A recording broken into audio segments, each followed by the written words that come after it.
So good morning, everyone.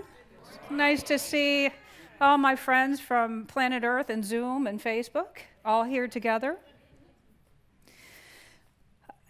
So thank you for that song, Cliff. It was just perfect. Perfect.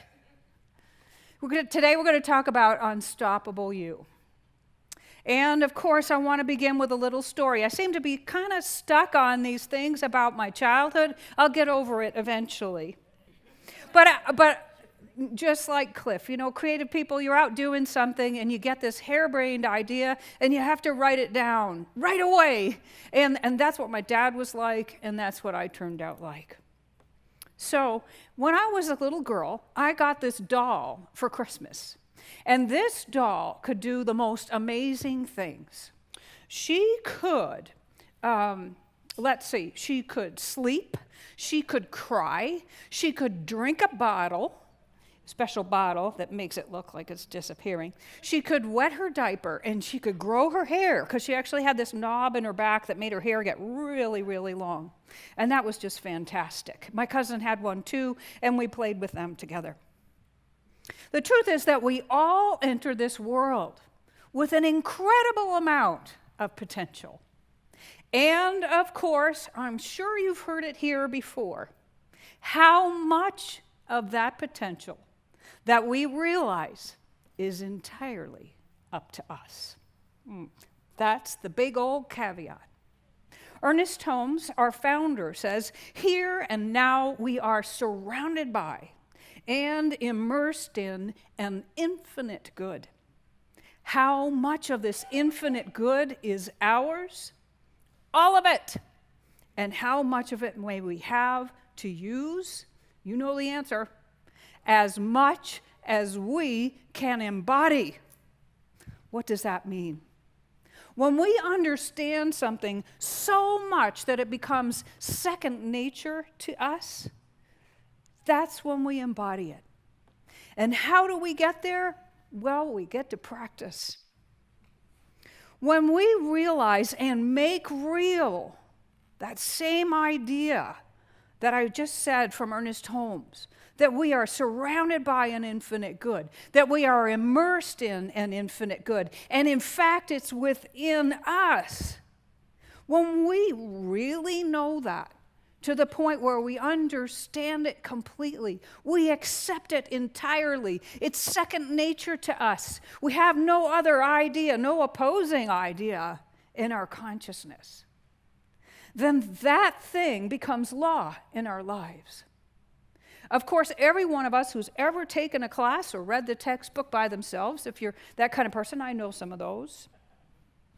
I worked with one on a yacht. The chef read my textbook while I worked harder than her because I was crazy that way. She read my textbook, and then she told everybody on the boat, "She's a minister." I'm like, trying to hide. So, when we study something until we completely understand it and it becomes second nature to us, then we don't have to study so much anymore. We don't have to practice anymore. It becomes something that we know.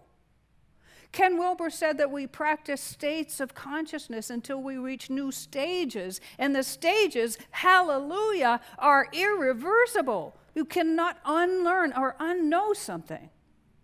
In the meantime, though, what do? We go around paying attention to things, studying them unintentionally, accepting them as real, and making them law in our lives, and they're not really the stuff that we want to experience. So this thing that we're immersed in and that we're surrounded by, this thing that is also within us is our unstoppable self. And if we were to look at the collection of potentials that we arrived here with on planet Earth and say, I gotta pick one, make it that desert island question. If you could only pick one potential to realize, what would it be? I would say, pick this one. This is the one within you that does know that you are immersed in, surrounded by, and in fact made of an unstoppable stuff that realizes everything, that makes law, which means the new normal, the way it is, no questions asked, whatever it is that you believe in. So how do we get to that? Well, I have a feeling that the way that we get to that is, one, by accepting that premise, right? Well, that's what we do in spiritual mind treatment. That's what we do in first-year classes. That's what we do week after week, reminding ourselves, because we're still also surrounded by and immersed in another set of ideas that brings about different results. So we want to do that. We also want to use this unstoppable you principle, just like, I don't know if anybody still has an American Express card. I don't. I decided to stick with other things. But remember that their slogan was, don't leave home without it. Don't leave home without it. So these are the basic things that we're taught by Ernest Holmes. If you remember nothing else, God is all there is, and I am of God. Therefore, whatever's in front of me has got to be perfect in some way.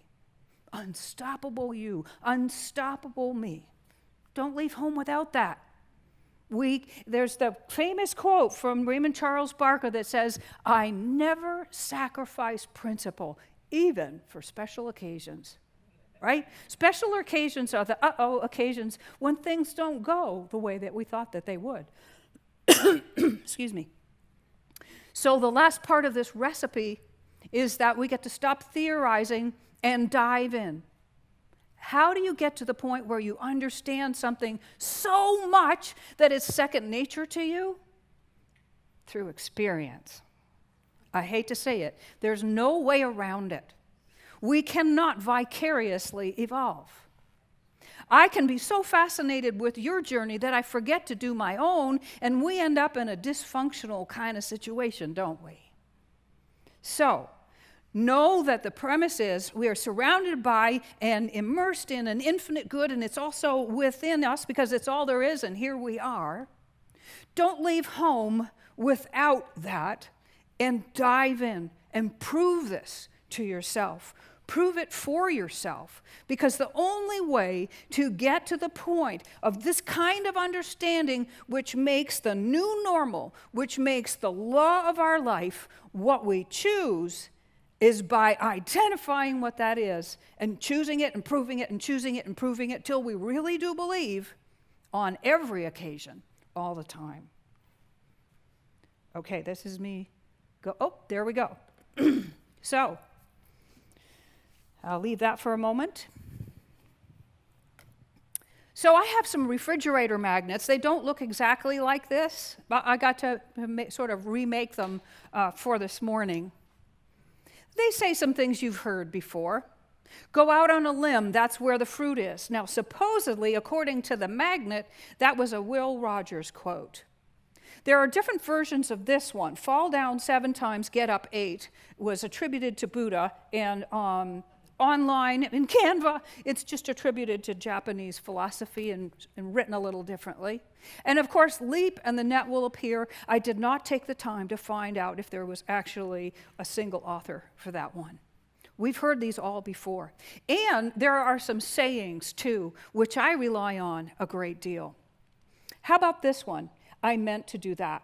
Now, what I wanted to show you, this is the bottom left image here, is Pee Wee Herman.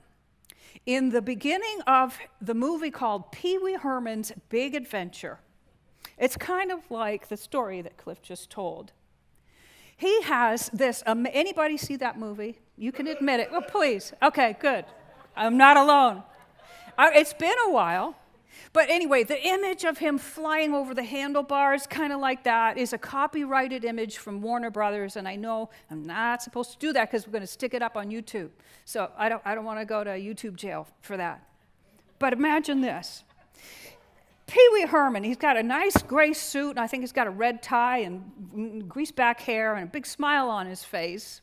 And the opening scene is that he's got this shiny bike. You can look it up on the internet and see it.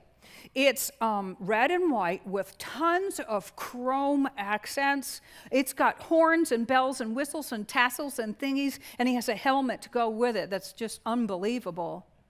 and it's the shiniest, coolest bike you ever saw.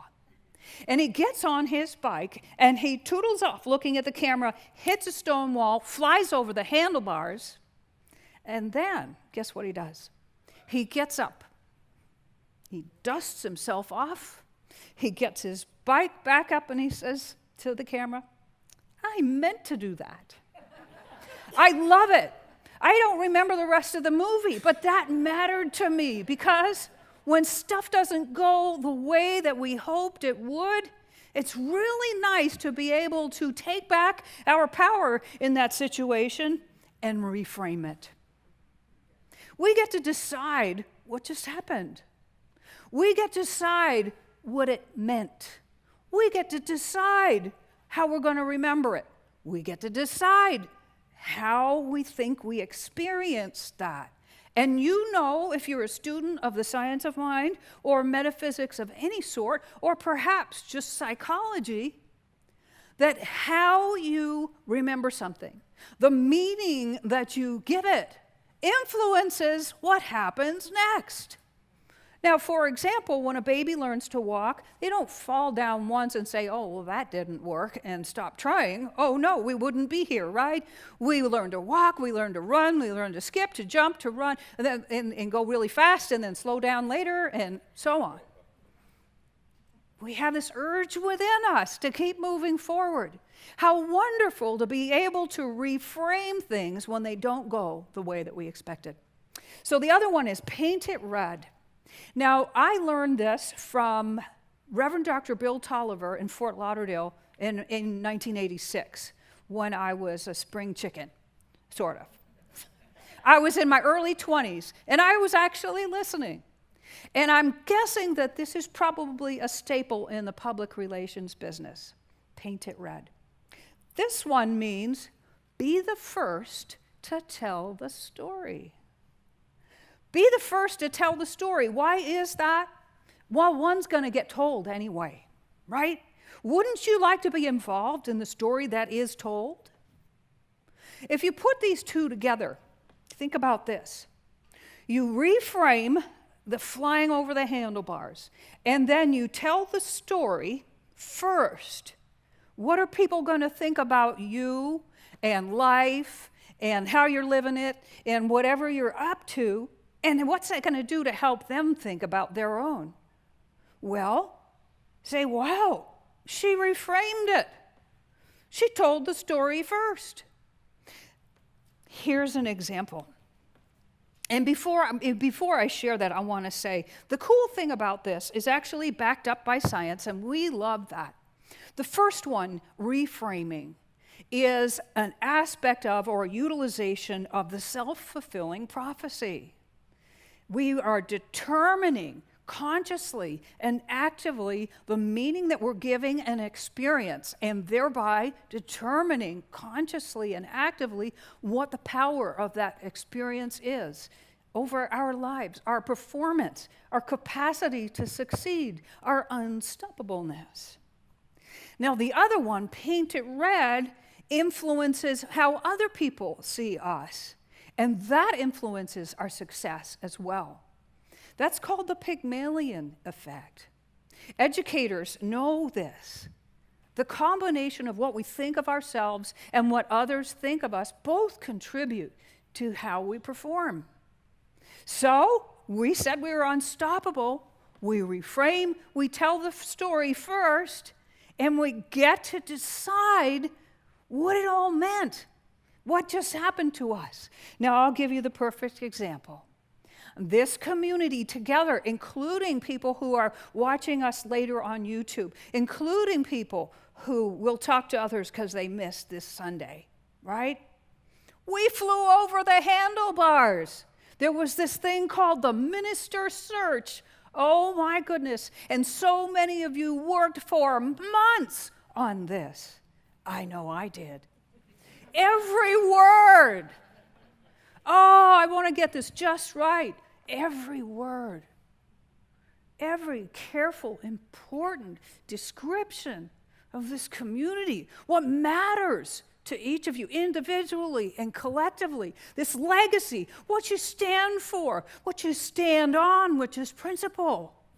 The purpose of teaching to as many people as possible and getting it out into the world to help lift and change us back to who we really are, to reveal that unstoppability in everyone together. And so we all collectively had an idea of what that looked like. And it didn't turn out that way at all. Not at all. You know what helped me? All of this. I went home and wrote this talk within, a week of finding out that the election I was participating in had been called off. And I responded, not because I was going to try to get any points. I stayed in principle because that's the best place to be when you fall out of the boat or fly over the handlebars. And then get up and ask yourself, what did that mean? I get to decide. What just happened before I tell anybody? I get to decide. And that's what everyone else did too.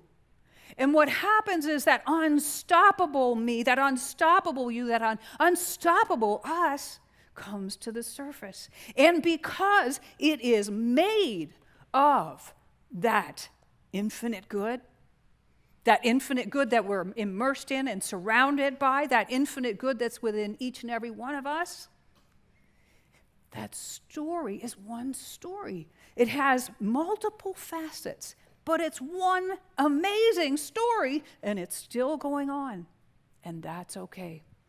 In time, as we move along and keep experimenting and proving things to ourselves, we begin to master the game of life. We begin to get better at it. And I have this line from Barker that says, and then our dream becomes a fact. I want to tell you a quick story because it's so important. I have a friend who, there we go. I have a friend that was, we were buddies when we were in our early 20s in Fort Lauderdale, and we both found our first Science of Mind Center, went to Sunday celebration, took classes, helped out, and we were hooked. And here's what she did. She said, you know what? I want to go to a prestigious college somewhere up north, I won't say where, and I want to become a lawyer, and someday I'd like to be a judge. And she applied to that school, and they said, nope, sorry. Your application has been denied. You know what she did then? She said, tell me what I need to know. What do I need to do? And she went and signed up for those courses. It was like, adult ed and community college to get to the point where she could get a yes out of them. And she said to me, if I'm going to wait tables one more time while I'm doing this, I'm only going to do it in one place. Because I had given that up. But I'll do it in this one place. Well, I gave her a ride. She made an appointment. I gave her a ride. She went to that one place, and she said, I would like a job here, please. And they said, I'm sorry, we don't have any openings. And then they decided after spending time with her, they were so impressed, they made one. And she started working there the following week. So she worked there while she did the things she needed to do to get a yes from the college, reapplied. You want to know how this story ends? She was accepted, this time with a full scholarship for her entire time at this prestigious college. She became a lawyer, and very recently, in the past couple of years, she became a judge. And I talked to her recently, and she shared with me that this, from Raymond Charles Barker, is the set of words that she keeps in front of you. I want to share them with you. By the way, they are part of December 1 in 365 Days for Richer Living, which you can get in the bookstore if you don't own it already. Before me is a clear road, and I proceed. I stand at the door of the abundant life, and I knock. All that I seek opens to me and beckons me to life's fullness. I enter into my divine heritage and walk with the great and the true. My pathway is filled with ease, for I am thinking to take me to my goal. All of mind urges me on, and all power is my strength to move. Idea after idea comes to my consciousness in right sequence at exactly the right moment. I am inspired to right action in every detail. I walk forward in ease. There are no obstructions in my pathway of mind. The mistakes of yesterday are behind, and the future beckons with promise. God is where I am, and God is always with me. The way is clear. I never let my doubts create detours. I handle each doubt as it appears, and I declare it to be nothing. The way is straight. I walk in peace to my selected good. I am pushed from behind by the Spirit, even as I am led forward by true guidance. I walk in faith. My decision to accept my greater freedom is a mighty power within me. It leads me, directs me, and comforts me when doubts assail. I am undaunted by the problems I seem to face. Ahead of me is the royal road to good living, based on spirit and motivated by love. This is the day of progress. This is the day of demonstration. I walk in the dream of accomplishment, and my dream becomes a fact. Isn't that amazing? Just read it every day. And I'm not quite done yet, because I want to ask you what yours is. She keeps this in her judge's chambers, by the way. What does your road look like? What fruit is beckoning you to get out on a limb? What fall is inviting you to stand up one more time? What leap is being asked of you right now to trust that the net will appear? What mishap are you willing to reframe from past, recent, or distant experience? What new story are you ready to tell about yourself? Because the road before you is a clear road, and you can proceed. The road before you is a clear road, and you can proceed. That's the title of this reading. So here's what I want you to do in closing. I am going to ask you to say this after me and with me 2 times. Are you ready? Okay. This is the day of progress. This is the day of demonstration. I walk in the dream of accomplishment. And my dream becomes a fact. Okay, we're going to do it one more time. You know those motivational speakers like to do that to you. Okay? One more time. This is the day of progress. This is the day of demonstration. I walk in the dream of accomplishment. And my dream becomes a fact. And so it is. Go be unstoppable.